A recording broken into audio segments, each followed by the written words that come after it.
Alright, let's just get it out of the way. After the absolute train wreck of Battlefield 2042, my hope for this franchise was dead and buried. I was done. But after a weekend with this new beta, I think I'm just gonna say it. The magic is back. It actually feels like Battlefield again. If you've been waiting for this comeback for as long as I have, do me a favor and hit that like button and get subscribed to RelayHQ, because we are going to be following this launch every single step of the way to make sure they stick the landing. Now, let's talk about why. For the first time in years, I'm actually excited. So what feels so different? Why does this beta feel like a genuine course correction and not just another corporate apology tour? It starts with the single biggest thing they got right. They brought back classes. The classic four-pillar system of assault, engineer, support, and recon is back, and it fundamentally changes everything.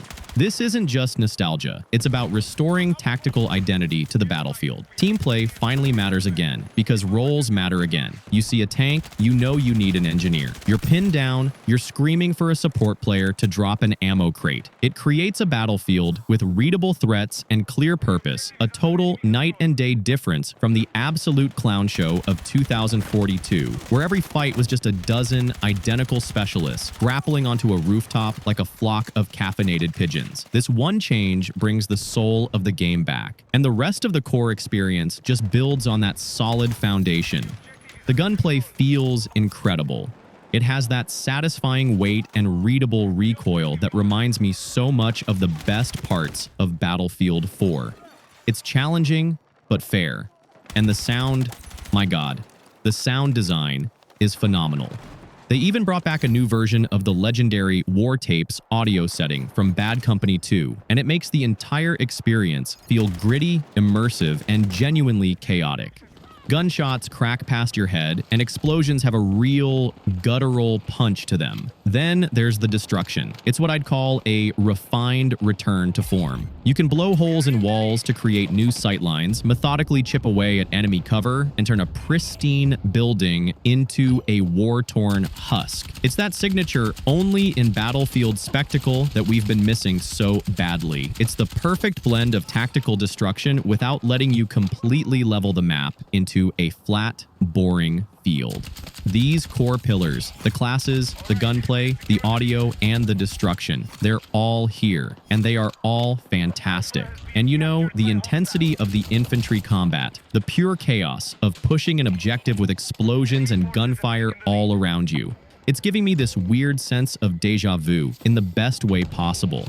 It actually reminds me of my days grinding the small, chaotic maps in Call of Duty, Modern Warfare 3 back in 2011. Now, I know it's a different franchise, but it's that same raw, satisfying, fast-paced feeling of pure infantry action. It's that addictive loop of intense firefights that just makes you want to hit redeploy again and again. It's been a long, long time since a Battlefield game has given me that feeling, but it's not perfect. This is a beta, after all, and some of the old, familiar Battlefield ghosts are definitely lurking in the machine. And we have to talk about the biggest one, the netcode, the classic disconnect between the time to kill and the time to death. Let me break it down. Time to kill, or TTK, is how fast your weapon can eliminate an enemy on paper. Time to death, or TTD, is how it feels when you're the one getting shot. In a perfect game, those two things feel identical. But in this beta, just like in past Battlefield titles, you sometimes just instantly drop dead. It feels like you got hit by a single invisible super bullet, leaving you with no time to react.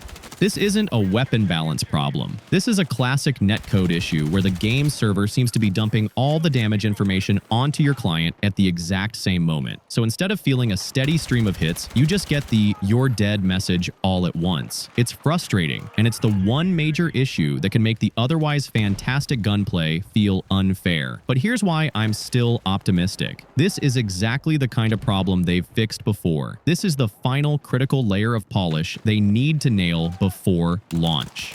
The core game, the design, the mechanics, the soul is incredibly solid.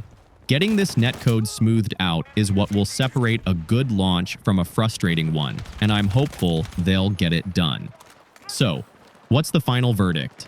After years of disappointment and feeling alienated by a franchise I used to love, I can finally say I am genuinely, enthusiastically excited for a new Battlefield game. The soul of the series is back.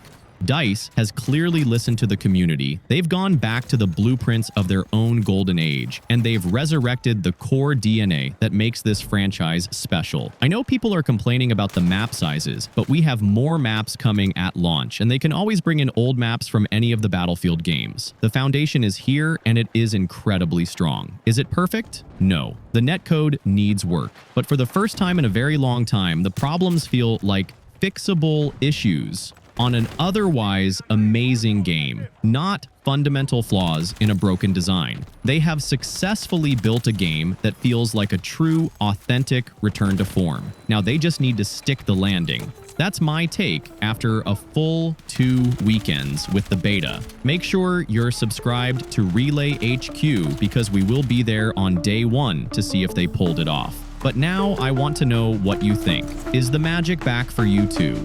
Do you think this is the comeback that Battlefield so desperately needed? Let me know down in the comments below. Thanks for watching.